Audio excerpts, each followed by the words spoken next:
Donc notre thématique aujourd'hui, c'est la communication environnementale en autodéclaration et je profite de la sortie d'un document qu'on appelle un éco-concept, un document qui décrit ce que c'est la communication environnementale et notamment l'autodéclaration. Donc, comme nous sortons ce document aujourd'hui, nous avons fait un webinaire de présentation de ce document. Vous aurez accès également à ce document derrière en vous connectant sur le site web du pôle. Et moi, je vais tâcher de vous expliquer au mieux cette thématique et ce document pendant l'heure qu'on passera ensemble maintenant. Donc, on a 45 minutes de présentation d'abord. Et ensuite, on aura 15 minutes d'échange de questions-réponses. Comme je le disais au tout début, n'hésitez pas à faire part de vos remarques tout au long. Si je peux, je traiterai les questions et les remarques pendant la présentation. Si je vois qu'il faut un peu plus de temps pour y répondre, j'y répondrai à la toute fin. Donc, vous n'avez pas accès au micro, mais uniquement au chat et aux questions. Alors, juste au niveau du partage, ça devrait être bon. Je vais passer. Donc, pour me présenter, je suis donc Florian Ribeiro, ingénieur conseil éco-conception au pôle éco-conception. Donc, nous sommes le centre ressources nationales sur cette thématique de l'éco-conception. Moi, ce que je fais au sein du pôle, c'est l'accompagnement et de la formation à l'éco-conception. J'ai une spécialisation sur la communication environnementale et sur des prestations qu'on peut faire associées à cette thématique, notamment depuis que j'ai rédigé un guide sur cette thématique de la communication environnementale. Donc, j'en reparlerai au début de la présentation. J'ai aussi une activité d'animation de l'éco-conception en région Auvergne-Rhône-Alpes et je viens, on va dire, de la mécanique, de la conception mécanique avec une spécialisation éco-conception dans mes études et donc j'ai réalisé un master éco-conception. Donc, je suis arrivé, comme je le disais là à l'instant, dans cette thématique de la communication environnementale par la rédaction d'un guide. C'est la première chose que j'ai réalisée lorsque je suis arrivé au pôle éco-conception. Donc, c'est en 2018. Le guide est paru un peu plus tard, donc en 2020.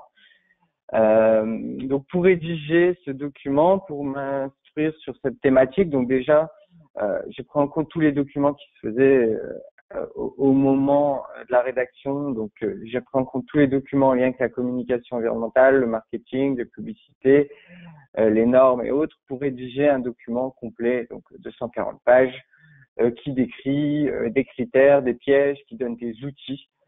Et pour rédiger ce document, on s'est entouré de différents partenaires comme ONU Environnement, l'ADEME, mais aussi des acteurs plutôt sur la partie marketing et publicité qui ont relu et validé ce document.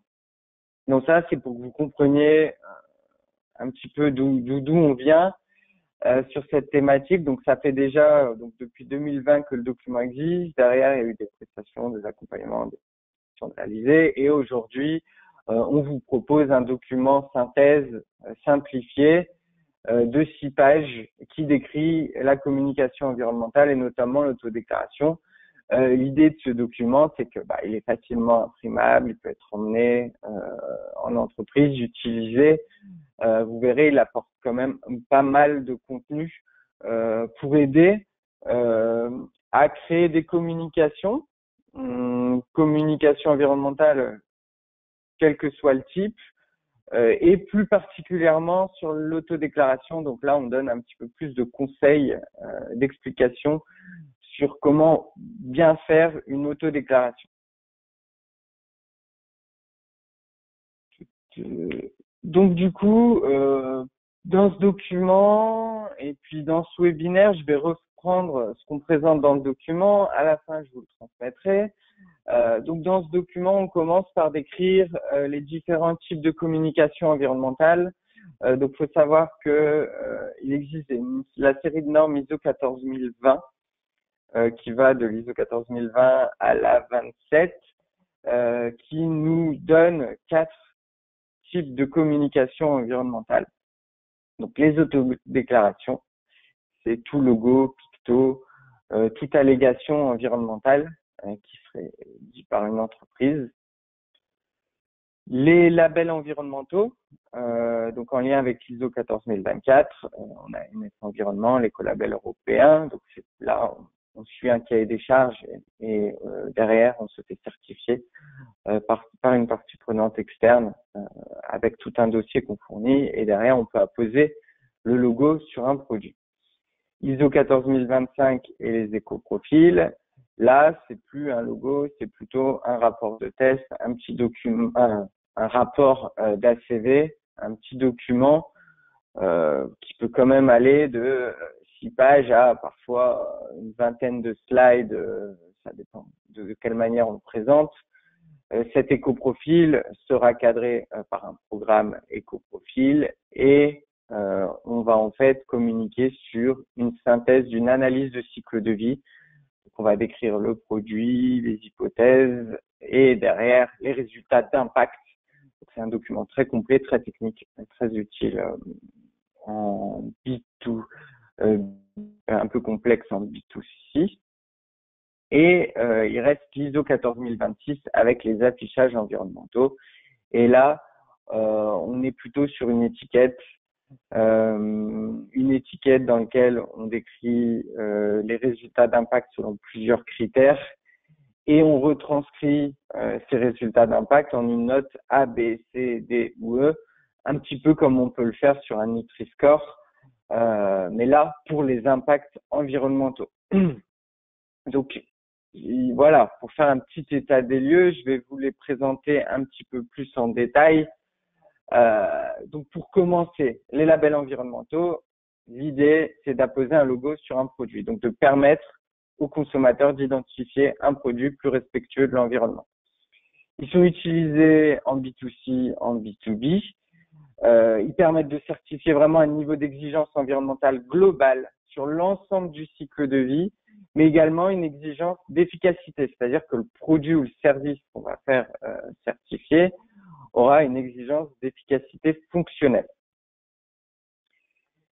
C'est également un référentiel basé sur une approche multi-étapes, multi-critères, construit par consensus et notamment où différents acteurs comme l'ADEME et autres pourront être consultés dans la construction du référentiel. Donc c'est pas tout label qui suit totalement les exigences de l'ISO 14024. Il faut vraiment vérifier que y ait cette certification d'exigence globale, cette vision cycle de vie, multi-étapes, cette approche sur l'efficacité et que le référentiel ait été construit par consensus et ne soit pas tout simplement réalisé par un organisme privé et pas porté au niveau public. Donc voilà pour les labels environnementaux. L'affichage environnemental, donc je viens de vous le décrire juste avant, de vous montrer l'étiquette. Cette étiquette qui montre une note A, B, C, D ou E doit permettre aux consommateurs de comparer rapidement des produits lors d'un achat. En lien avec l'ISO 14026, c'est très tourné B2C. C'est un dispositif volontaire dans lequel on va afficher cette note d'impact simplifiée et pour arriver à cette note, ça va être encadré par des règles par catégorie produit et cette note, on va l'obtenir grâce à la réalisation notamment d'analyses de cycle de vie. Donc voilà pour les deux premiers. Je regarde en même temps les questions. Hop, on a l'air tout bon. Hop. Troisième type de communication, les éco-profils.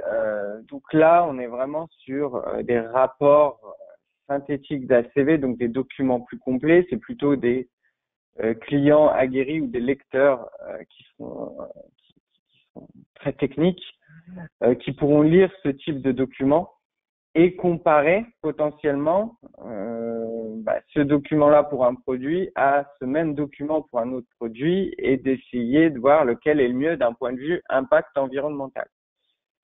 Donc c'est des documents très complets, plusieurs pages, qui redécrivent un petit peu la logique ACV qui a été suivie. C'est très tourné B2B. Il faut, pour arriver à ça, un cadre, donc un programme éco-profil, donc il y en a plusieurs. Il y a PEP Éco-Passeport, il y a les FTES, le programme EPD. Dans le cadre de ces programmes, il y a des règles par catégorie qui sont fixées. Et donc, ça permet aux organismes qui souhaitent réaliser des éco-profils de suivre ces règles et de construire ce document et de permettre de donner la possibilité aux clients de faire ces comparaisons-là. Et pour finir, il y a l'autodéclaration.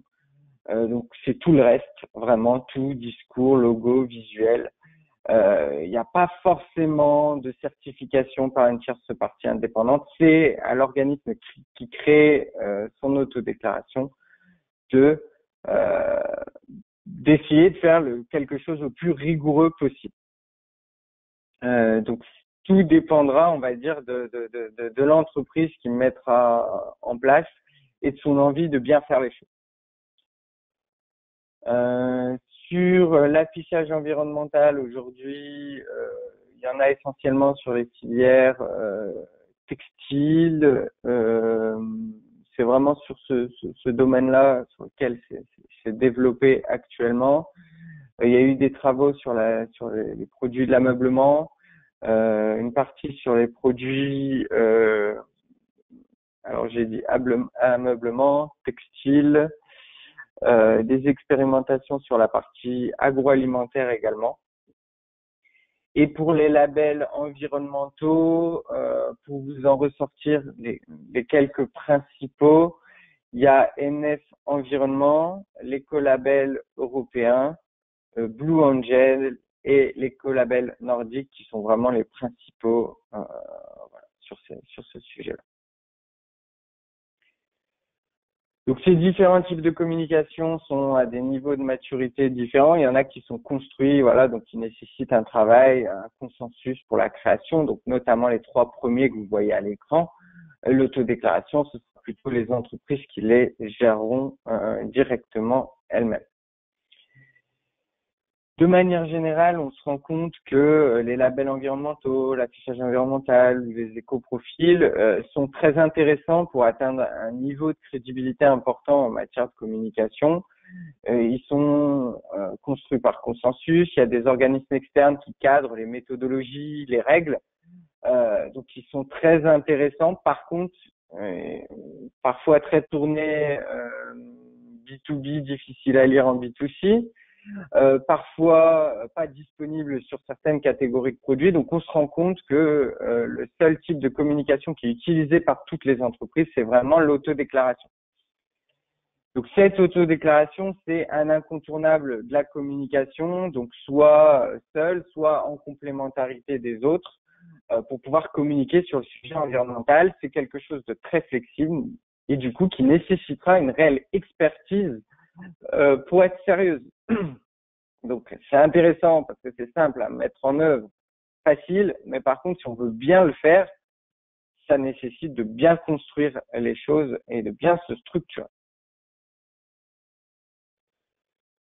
Donc, comme je le disais juste avant, l'autodéclaration, c'est lié à l'ISO 14021. C'est tout logo, pictogramme, chiffres, notes de calcul, rapport de test, slogan qui sont mis en avant par une entreprise.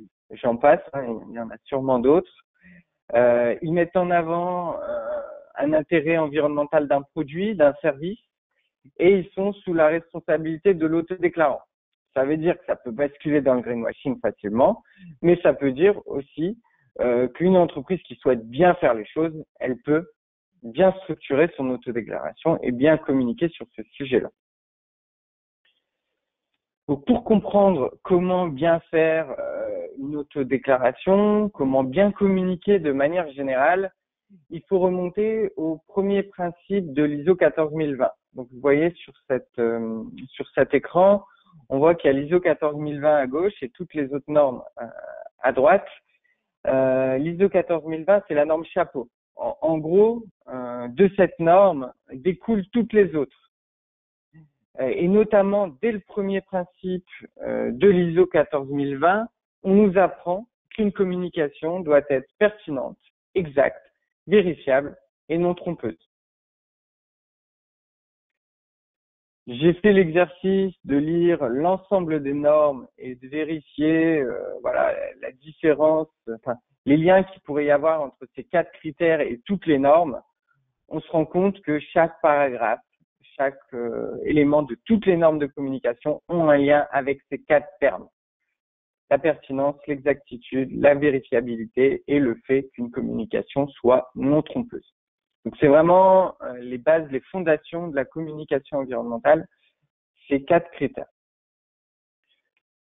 Donc, dans cet éco-concept que vous pourrez lire à la suite de ce webinaire, et puis dans cette présentation aujourd'hui, je vais vous parler plus particulièrement de 6 critères. Donc, j'ai repris les 4 critères issus de la norme ISO 14020 et j'en ai ajouté 2 qui ne sont pas totalement cités, même s'ils sont présents notamment pour le premier, qui sont plutôt liés à des retours d'expérience, à des choses qu'on a pu voir en matière de communication.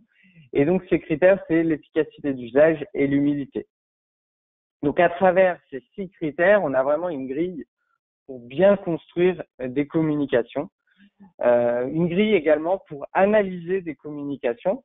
Donc, c'est vraiment quelque chose qui peut aider toute entreprise, consultant, même client, à bien faire ou à bien analyser des communications. Parce qu'on pose un cadre sur cette thématique. Donc, le premier critère, c'est l'efficacité d'usage. Un produit doit avant tout fonctionner. Un produit, on ne peut pas dire qu'il est co-conçu s'il ne fonctionne pas.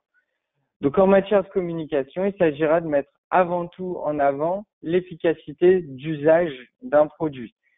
Et pas se dire que l'environnement suffira, que dire qu'un produit est naturel, qu'un produit est éco-conçu, qu'un produit est, voilà, je sais pas quel terme on peut inventer, ça suffira. Non. Ce qui est intéressant, ce qui est important, c'est quand même de mettre avant tout la fonction. Et ensuite, on parlera de performance environnementale. Notamment parce qu'on se rend compte que les consommateurs ont tous eu des expériences plus ou moins négatives avec des produits qui se disaient éco-conçus, pour lesquels les fonctions avaient été réduites, les performances avaient été réduites, et on se retrouvait avec des produits qui étaient voilà, inefficaces, bon, naturels ou autres, mais inefficaces. Donc du coup, en matière d'éco-conception, pas éco-conçus, et on se rend compte voilà, que c'est une grosse dérive en matière de communication. Donc l'idée, c'est avant d'aller sur la communication environnementale, sur les allégations environnementales, c'est de démontrer cette performance fonctionnelle des produits. Donc il y a 3 situations possibles. Soit on a un produit plus performant qu'un produit classique. Là, c'est globalement simple. On met en avant sa performance, sa résistance, sa durée de vie, son efficacité lors de son usage, etc., etc. Pareil pour la seconde situation. Donc, on a un produit aussi efficace qu'un produit classique. Donc, il va falloir démontrer que ce produit est efficace, aussi efficace que la moyenne marché, par exemple. Là où c'est un peu plus difficile, c'est lorsque on a créé un produit qui a une efficacité parfois un petit peu en dessous d'un produit classique parce qu'on s'est rendu compte que ça servait à rien de faire un produit surperformant et que les concurrents allaient vers des produits trop performants. Donc là, il va falloir démontrer qu'on a mis en place un produit qui a une performance fonctionnelle en lien avec une performance environnementale qui répond parfaitement aux besoins réels du client. Donc c'est vraiment la base avant même de parler des autres du sujet environnemental, c'est de mettre en avant l'efficacité des produits. ou des services. Deuxième axe, et sur celui-ci, j'apporterai des exemples, la pertinence.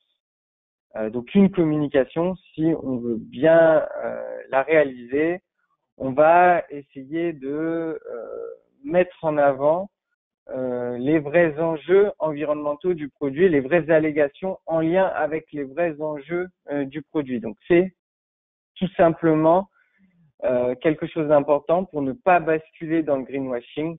Donc, plus l'enjeu environnemental sur mon produit est important, plus je devrais communiquer dessus. Derrière, il faudra bien sûr prendre en compte là où est-ce qu'on a fait des améliorations réelles. Et donc, c'est mieux si on a amélioré le produit sur des vrais enjeux environnementaux. Donc, ce sera plus facile de communiquer dessus parce qu'on sera pertinent. À l'inverse, des enjeux anecdotiques, voire secondaires, l'amélioration d'emballage sur certains produits en agroalimentaire ou autres, là où on sait que l'impact environnemental se situe plus sur le contenu, et ben ces communications-là sur des sujets secondaires, voire anecdotiques, il va falloir plutôt les éviter, les réduire, enfin faire attention sur ces communications sur des sujets anecdotiques voire secondaires. Pour terminer sur la pertinence, donc il y a d'abord l'importance de l'enjeu environnemental traité, la stratégie vérifiée, voilà, qu'on réduise bien les gros impacts d'un produit, donc on doit mettre en avant ces réductions sur des vrais enjeux environnementaux en priorité. Et dans un second temps, en parallèle, on va bien sûr devoir créer une communication consciente de la perception des parties prenantes et de faire le lien entre perception client, attente client et enjeux environnementaux pertinents. Donc, je différencie bien là, dans ce critère, la pertinence environnementale de la perception du client, des attentes clients. Et donc, c'est deux sujets bien différents, mais complémentaires qu'il va falloir prendre en compte lorsqu'on va construire une communication. Des exemples de communication voilà, que vous avez pu voir qui peuvent être voilà, qui peuvent manquer un peu de pertinence. La communication de Crédit Mutuel sur la carte bleue qui utilise moins d'encre avec une carte blanche qui utilise elle-même du plastique recyclé. Ça permet de réduire l'impact, mais lorsqu'on est le Crédit Mutuel et qu'on propose les services du Crédit Mutuel, est-ce que la carte, le support de carte bleue est vraiment le sujet pertinent à travers tout le service qu'on donne dans une carte bleue? Est-ce que c'est vraiment ça le sujet pertinent, le support qu'on va utiliser, qui sera utilisé quotidiennement?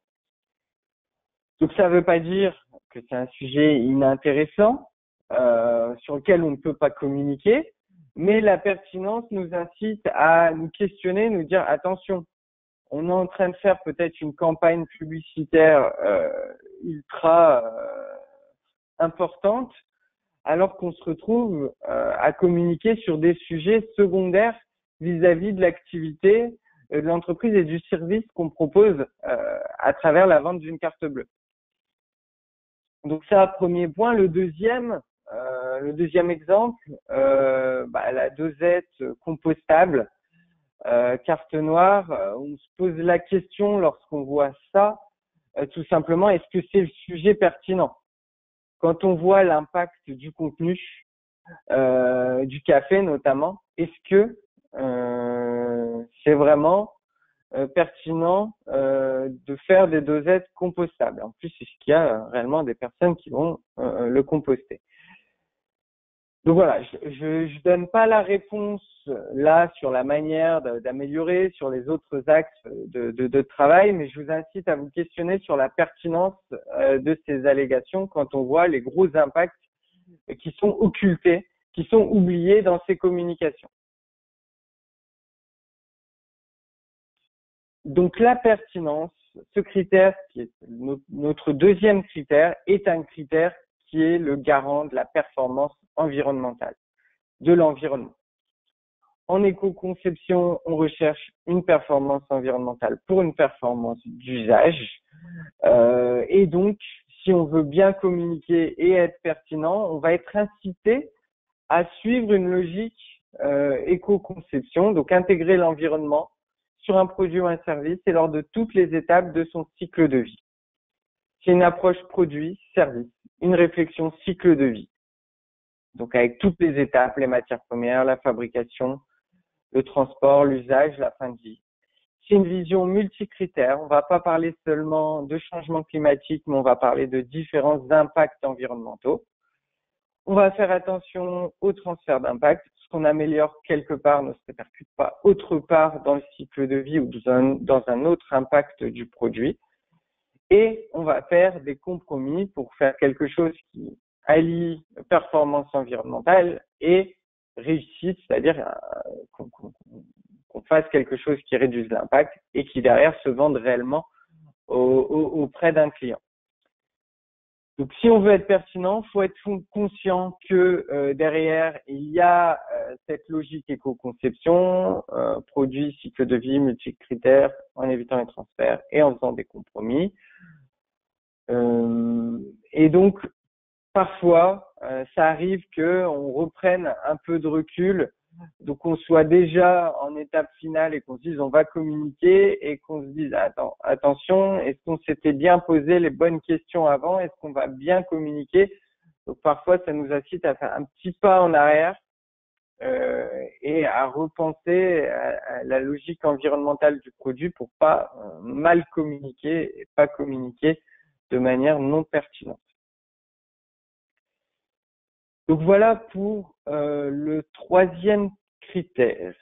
Je regarde, je vois qu'il y a quelques questions. Alors,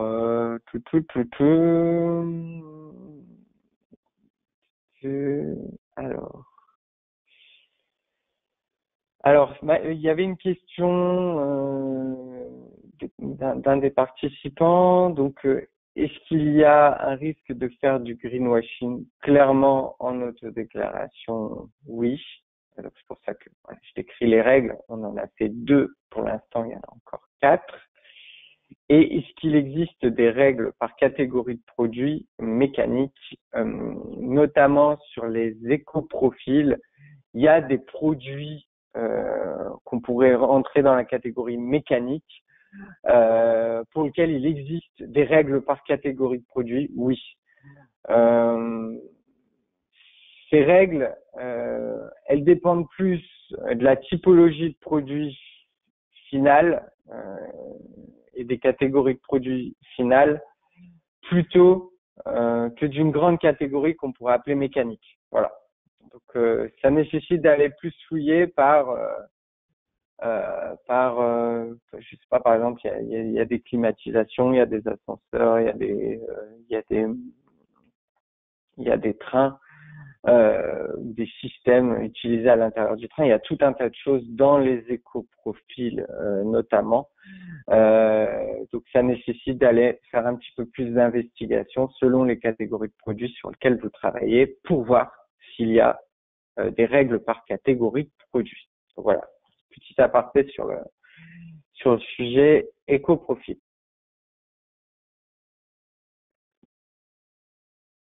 On arrive au critère numéro 3, l'exactitude. L'exactitude, c'est, on va dire, le premier niveau. Lorsqu'on regarde une communication, en tant que lecteur, parfois, on se dit « Ah, ce n'est peut-être pas conforme à la réalité ». Ça me paraît important comme résultat. Ça me paraît être une information qui n'est pas exacte. Du coup, lorsqu'on crée une communication, on va devoir faire attention dans ce premier niveau à utiliser des bonnes unités de mesure en lien direct avec ce qu'on met en avant. Je réduis la pollution sonore. Je vais utiliser l'unité de mesure, le décibel. Je ne veux pas aller trouver d'autres unités de mesure qui pourraient avoir un lien, mais qui ne seraient pas réellement liées directement à la pollution sonore. On va faire attention aux ordres de grandeur des allégations et des chiffres qu'on met en avant. On va essayer de faire preuve de réalisme, essayer de mentionner les fourchettes de valeur les plus précises possibles lorsqu'on ne peut pas donner le chiffre exact, vraiment exact. Et on va essayer de mentionner la fiabilité, c'est-à-dire j'affiche un chiffre, je dis que c'est selon une note de calcul interne, selon un rapport de test normé, je mentionne la fiabilité de l'information que j'apporte. Donc ça, c'est le premier niveau, l'exactitude, et après, très vite, on bascule dans la vérifiabilité. C'est-à-dire, j'affiche une allégation, j'affiche quelque chose. Derrière, lorsque je veux être vérifiable, je vais essayer de permettre au lecteur d'avoir plus d'informations, plus de détails sur des preuves et les méthodologies qui ont été utilisées pour obtenir ces preuves. Je vais vous montrer un exemple juste après. Donc voilà, quand on veut être vérifiable, il faut basculer sur la transmission de preuves ou au moins la mise à disposition de preuves si elles sont demandées.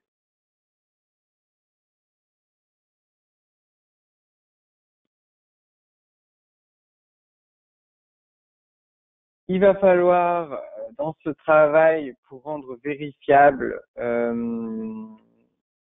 choisir un mode de preuve adapté, dans la mesure du possible certifié, essayer d'avoir des modes de preuve associés à des méthodologies scientifiques et reproductibles, et derrière, amener ça en plusieurs niveaux de lecture pour ne pas noyer le lecteur. Donc c'est aussi quelque chose que vous trouverez dans le document. Donc c'est une proposition d'organisation, de communication en cascade en 3 niveaux qui permet d'apporter des preuves pour dire beaucoup de choses sans trop alourdir et pour rendre vérifiables les communications. Donc ça ne veut pas dire qu'il faut le faire sur toutes les allégations, sinon on a quelque chose qui est illisible par un lecteur, une partie prenante, un client. Mais c'est pour comprendre la logique qui peut être adaptée pour chaque allégation qu'on le souhaite. De manière générale, il est intéressant dans un premier niveau sur un produit ou sur un site internet de susciter l'intérêt avec une ou deux phrases. Un argument visible, un chiffre, un visuel, un label, un visuel de label autodéclaratif sur un support visible rapidement qui va vraiment donner envie au lecteur d'aller plus loin. Mais derrière, tout de suite après, on peut renvoyer vers une preuve technique et ou scientifique de niveau 2. On peut argumenter et orienter vers le niveau 2 de la communication environnementale. Sur le niveau 2, on va argumenter. On aura pu nommer la preuve avant, mais là, maintenant, on va argumenter, expliquer cette preuve, comment on l'a obtenue. Donc, ça peut être parfois le dos du produit ou sur un document plus technique. On va pouvoir nommer la preuve, expliquer rapidement la méthodologie selon laquelle on l'a obtenue et renvoyer vers un développement approfondi qui sera sur un niveau 3. Et sur le niveau 3, on peut amener un rapport certifié avec une preuve. Il peut y avoir aussi un niveau 4 dans certains cas. Ce qui est important dans ce niveau 3 ou 4, selon comment on construit la communication, c'est d'être transparent sur les conditions de réalisation de la preuve, par qui ça a été réalisé, par quelle méthodologie, et de mettre à disposition un support qui redécrive l'ensemble des résultats. Donc un exemple qui est intéressant, qui a ses limites, mais qui est plutôt intéressant. Un produit nettoyant pour vitres. Michelin, donc sur un premier niveau, il y a écrit produit écologique, efficacité durable. Donc je ne vais pas rentrer dans l'analyse de ces terminologies. Je vous explique là en quoi la vérifiabilité est apportée. Dans un second niveau, il y a une argumentation concernant la biodégradabilité notamment, mais il y a d'autres argumentations, il y a d'autres éléments qui sont apportés, mais je vais me concentrer là pour vous expliquer sur la biodégradabilité. Donc en gros, les termes écologiques, efficacité durable sont mis en avant notamment parce que, il n'y a pas que ça, les produits, les composants sont biodégradables.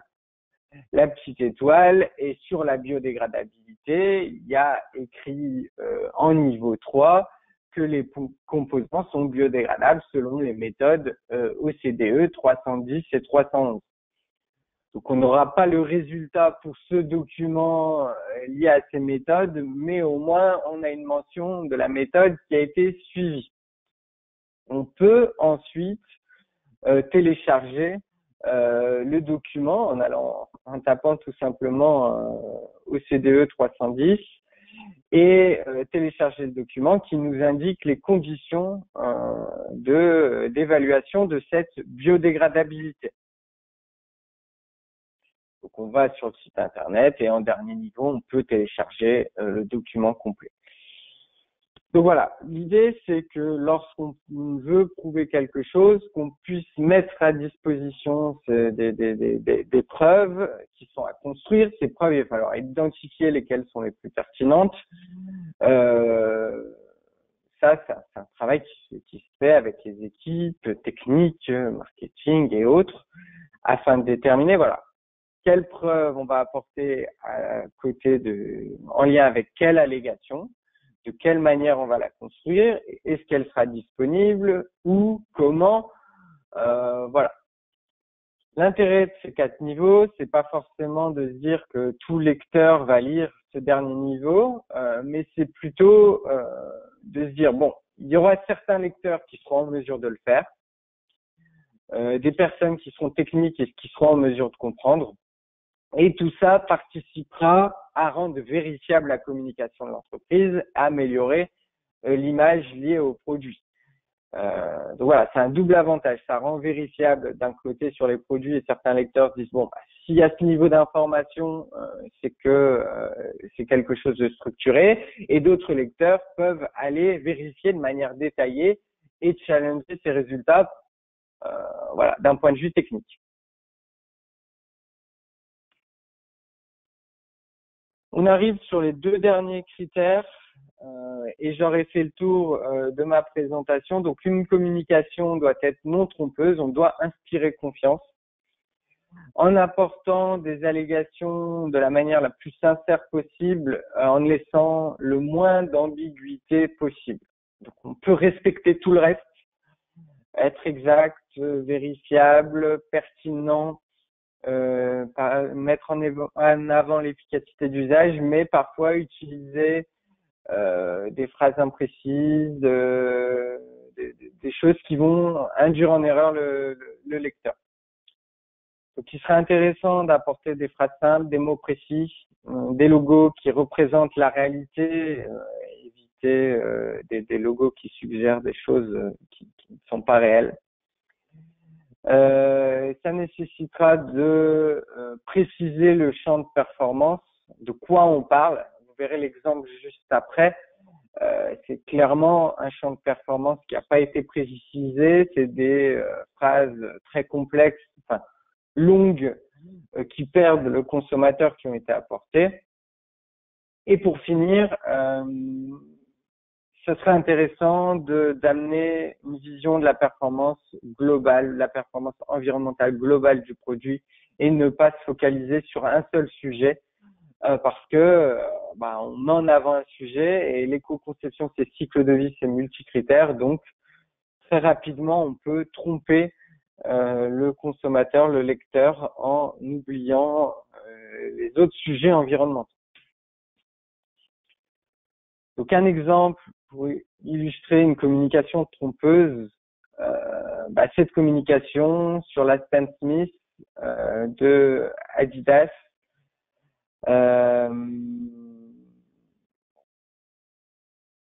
C'est une chaussure 100% iconique, 50% recyclée, selon ce qui est dit sur cette publicité. Derrière, il est expliqué qu'elle est dotée d'une tige fabriquée à partir d'un minimum de 50% de matériaux recyclés. Et juste dans la petite phrase qui suit, il y a écrit tout le plastique utilisé sur le pied est recyclé. Donc on a plusieurs dérives qui rendent la communication trompeuse. Donc on met en avant un chiffre important qui est 50% de recyclé, mais qui au final ne correspond que à une partie qui est la tige de la chaussure. Les lecteurs ne savent même peut-être pas ce que c'est qu'une tige de chaussure, mais je pense que par envie de mettre un chiffre important de 50% de recyclé, on a isolé ce composant du reste de la chaussure. Je sais pas, ça fait combien de pourcents vis-à-vis du reste de la chaussure, mais voilà. En plus, derrière, il est dit tout plastique utilisé sur le pied est recyclé. Du coup, on se demande si derrière, on parle pas de la fin de vie de la chaussure. On se retrouve avec une phrase, deux phrases qui sont censées préciser ce qui est annoncé au-dessus, mais qui au final nous perdent encore plus. Et donc, je terminerai sur un dernier critère, l'humilité. Donc, pareil, on peut respecter tout ce qui a été dit avant et l'apporter de manière un peu trop prétentieuse et donc d'être suspecté de greenwashing. L'idée, ça sera à ce moment-là, pour être humble, d'apporter une communication la plus pondérée possible en ouvrant la voie notamment aux marges de progression, d'utiliser des tons modestes, faire attention à l'utilisation de la couleur verte, de visuels de nature, qui peuvent vraiment donner cette impression d'être très prétentieux et de sauver la planète. Et de manière générale, d'amener une communication mesurée dans tout, les phrases, les visuels, les couleurs employées. Donc voilà. Deux exemples. Une communication qui a été réalisée par Le Chat il y a déjà quelques années. L'écologie, c'est le moment d'en parler moins et d'en faire plus, avec toute une charte entièrement verte. Le produit s'appelle même Le Chat Éco-Efficacité. Donc derrière, il y a des tensioactifs d'origine végétale et 100% biodégradables. C'est efficace même en eau froide. C'était peut-être quelque chose d'intéressant à l'époque d'un point de vue environnemental parce que le chat était peut-être en avance sur les concurrents, pourquoi pas, mais le ton trop prétentieux et le fait d'attaquer là, à ce moment-là, en plus, l'ensemble des concurrents en disant bon bah on va en parler moins mais on va en faire plus que les autres, c'est un contresens dans leur manière de faire, mais ce ton, ce visuel, cet ensemble qui est apporté donne vraiment une impression de communication prétentieuse, ce qui a fait derrière un véritable bad buzz. Bon, il y a eu une plainte même de déposer, ils ont été disculpés, mais le ton ne va pas du tout. Donc voilà. Deuxième exemple, une colle UU. Avec des visuels de feuilles de partout, du vert, un terme qui s'appelle renature, 98% d'origine naturelle, donc ça a beau être quelque chose de réel, exact, les termes, les visuels employés nous font basculer très clairement, voilà, dans un univers de nature ou autre, sachant qu'on fait de la colle. Voilà, ça manque un peu d'humilité et peut-être que la nature pourrait être présente, mais en moins grande quantité sur le produit. Donc voilà, on a fait le tour des 6 critères. Je vous propose de noter vos questions dans le chat et derrière ça, j'y réponds et je pourrai ensuite conclure sur ce webinaire. Alors, je vois qu'il y a des questions.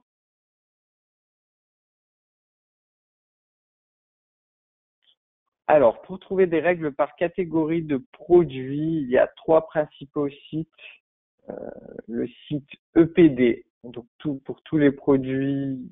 Donc là, on est pour chercher des règles par catégorie de produits pour des éco-profils. Pour des éco-profils, il y a le site internet EPD, PEP Éco-Passeport et FDES. Vous tapez PEP Éco-Passeport ou FDES ou EPD et vous tomberez sur les sites internet dans lesquels sont mises à disposition les règles par catégorie de produits.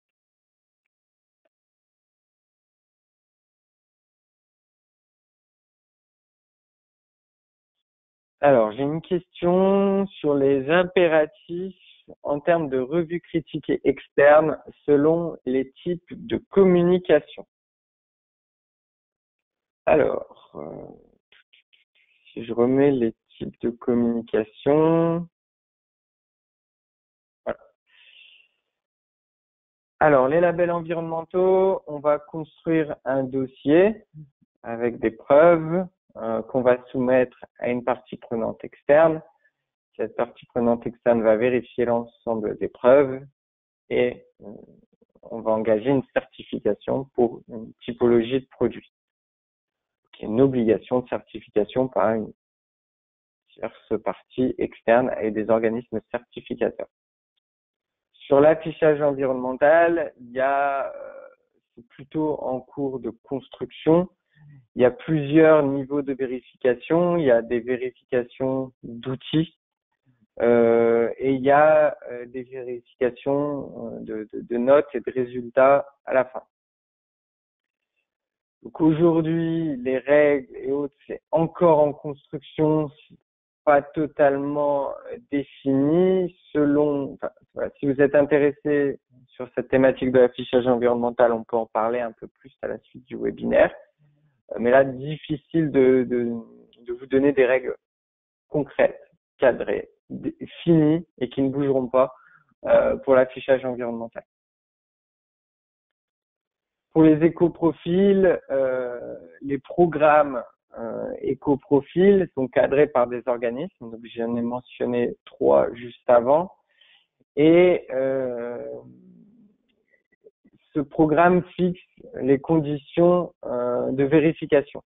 De manière générale, c'est une vérification que la méthodologie, je dis bien la méthodologie d'analyse de cycle de vie et de rédaction d'un éco-profil ont été suivis par une tierce partie. Et dans certains cas, la tierce partie peut être interne ou externe à l'entreprise. Et l'autodéclaration, il n'y a pas d'obligation, c'est à vous de choisir, de définir. Et plus vous allez choisir une tierce partie indépendante qui a pignon sur rue, plus votre autodéclaration sera crédible.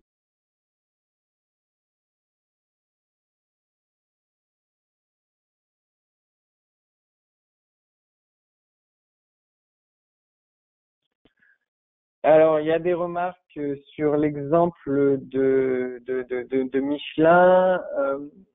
L'exemple que j'ai mis en avant permettait de montrer la vérifiabilité de la biodégradabilité. Il y a des axes d'amélioration sur d'autres points, effectivement. Souvent, quand je montre un exemple, il y a vraiment quelque chose qui fonctionne bien. Ça ne veut pas dire que l'ensemble du reste de la communication est totalement, on va dire, parfaite.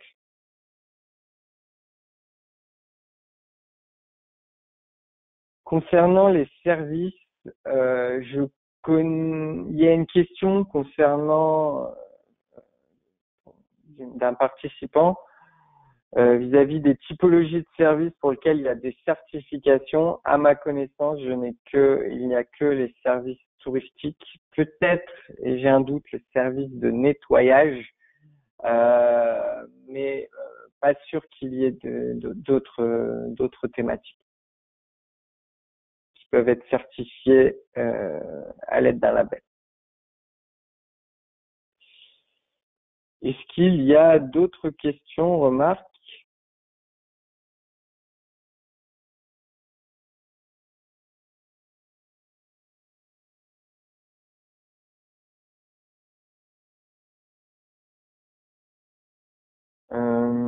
Je voulais vous montrer rapidement, pour ceux qui souhaitent télécharger le document. Pour ceux qui souhaitent télécharger le document, vous pouvez aller sur le site internet du pôle éco-conception. Vous devrez par contre créer un profil si vous en avez pas. Il y a des profils, il y a les profils gratuits et après il y a des profils spécifiques pour nos adhérents. Mais dans les profils standards, on va dire, vous pourrez avoir accès au fonds documentaire. Donc, dans ce documenter, fonds documentaire. Ensuite, vous pouvez aller dans guide du pôle éco-conception. Et dans guide du pôle éco-conception, vous aurez accès à cette fiche éco-concept sur l'autodéclaration. Vous en avez d'autres, notamment une sur le textile, le remanufacturing, et également le biomimétisme. Donc voilà. Pour vous montrer le document, à quoi il ressemble à l'heure actuelle, maintenant qu'il est finalisé. Donc une partie descriptive de la thématique en première page, une explication du fondement, donc l'explication des différents types de communication, le lien avec les normes, derrière, qu'est-ce que c'est qu'une autodéclaration, dans quel cadre il est intéressant de l'utiliser. Au centre de ce document, il y a une explication des 6 critères. Donc l'ensemble des éléments que je viens de vous présenter sont expliqués dans le document pour vous permettre de bien construire des communications, mais également de commencer à analyser des communications, pourquoi pas. Et pour finir, il y a une partie un peu plus savoir-faire. Et là, sur cette partie savoir-faire, vous pourrez aller un petit peu plus loin, à utiliser quelque chose de complémentaire à ce que je viens de vous présenter aujourd'hui. C'est-à-dire qu'il y a un petit logigramme pour choisir un type de communication environnementale adapté qui vous donne les questions à vous poser dans le choix du type de communication. L'idée, c'est d'aller en priorité vers des types de communication construits par consensus, avec des certifications externes, qui sont souvent des communications globalisantes, comme les labels environnementaux, l'affichage environnemental ou les éco-profils. Il y a également, dans certains cas, la possibilité d'utiliser des labels qui ne respectent pas forcément toutes les règles de l'ISO 14024, mais qui peuvent être intéressantes pour communiquer sur certaines allégations, sur certains sujets. Et une fois que vous déroulez l'ensemble, vous en arrivez à la fin à l'autodéclaration que vous pouvez utiliser soit en complément, soit à défaut des autres types de communication.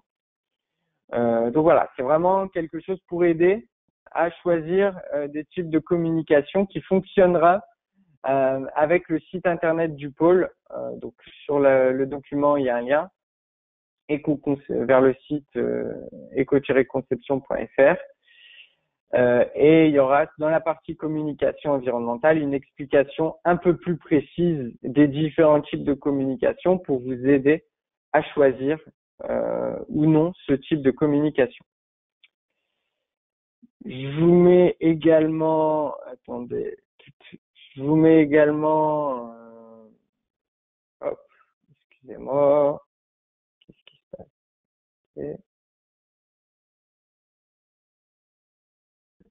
Je vous mettrai dans le mail suite au webinaire le lien pour télécharger le document. Et je vois qu'il y a d'autres questions.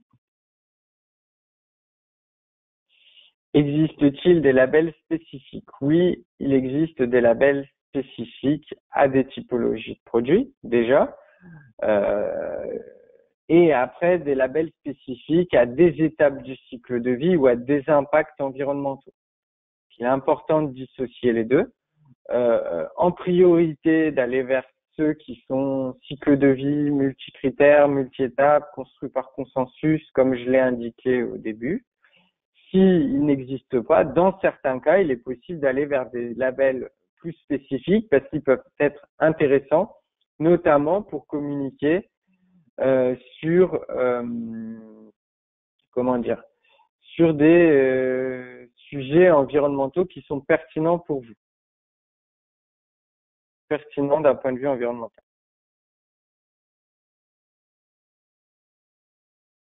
Alors, je regarde les questions en plus.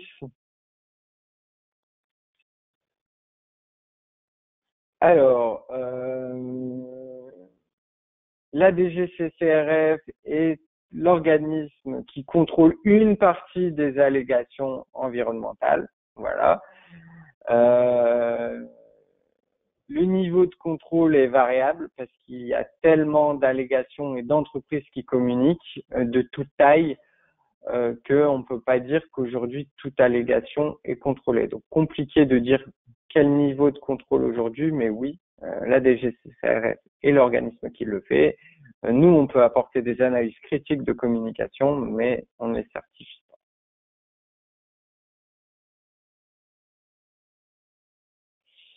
Concernant la publicité, donc je suis pas rentré dans le détail là-dessus, mais il y a également des règles liées à la publicité propre qui font le lien avec les 6 critères. Notamment quand j'ai rédigé mon guide, au début, je me suis inspiré et j'ai été voir ce qui se disait au niveau des règles de déontologie de l'ARPP. Donc c'est également des choses complémentaires qui peuvent venir. Derrière, on peut basculer dans les réglementations, dans les organismes certificateurs et autres. C'était pas l'idée de cet éco-concept, mais on peut en parler même dans des webinaires à venir.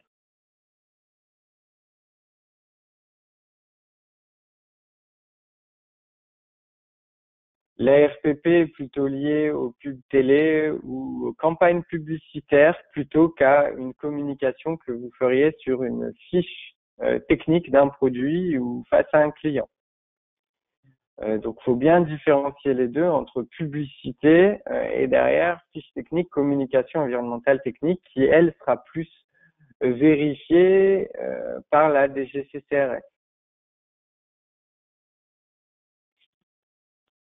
Aujourd'hui, il y a d'autres documents qui existent sur le sujet. On pourrait mentionner le guide de la communication responsable de l'ADEME, qui a une grosse partie support de communication, qui n'est pas présent là dans ce document. Il y a également le guide proposé par ONU Environnement concernant la manière de mettre en avant l'aspect environnemental d'un produit. Donc voilà, il y a d'autres documents complémentaires à celui-ci qui peuvent être utilisés.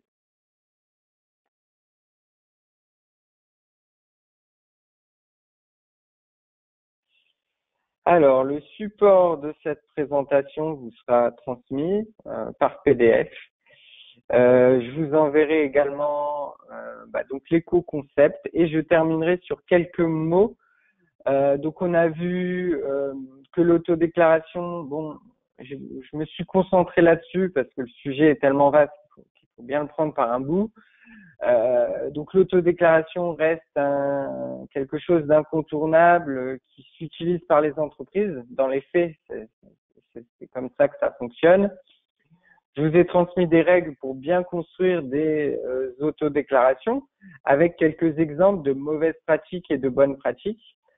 Vous aurez un document éco-concept qui va un peu plus dans le détail, avec notamment un outil pour choisir un type de communication adapté. Donc voilà, vis-à-vis des principales réglementations, si vous êtes intéressé pour avoir plus d'informations sur des règles précises, sur des typologies de produits, sur des réglementations ou autres, n'hésitez pas à me mettre un petit mot là-dessus. C'était pas l'objet de ce webinaire, donc je me suis pas attardé là-dessus. Et pour finir, je souhaitais remercier les différents partenaires du pôle éco-conception à l'heure actuelle qui nous aident à développer ces thématiques sur l'ensemble du territoire. Donc j'en oublierai sûrement, mais notamment la CCI Lyon Métropole qui est présente, l'AER Bourgogne-Franche-Comté et le MEDEF Auvergne-Rhône-Alpes qui sont présents aujourd'hui pour assister à ce webinaire et qui relaient ces sujets sur le territoire, mais également les entreprises qui sont adhérentes au pôle éco-conception et qui ont participé à ce webinaire, mais également toutes les autres entreprises, partenaires potentiels, consultants qui se sont intéressés à cette thématique. N'hésitez pas à me faire parvenir vos questions par mail. J'essaierai d'y répondre le plus rapidement possible.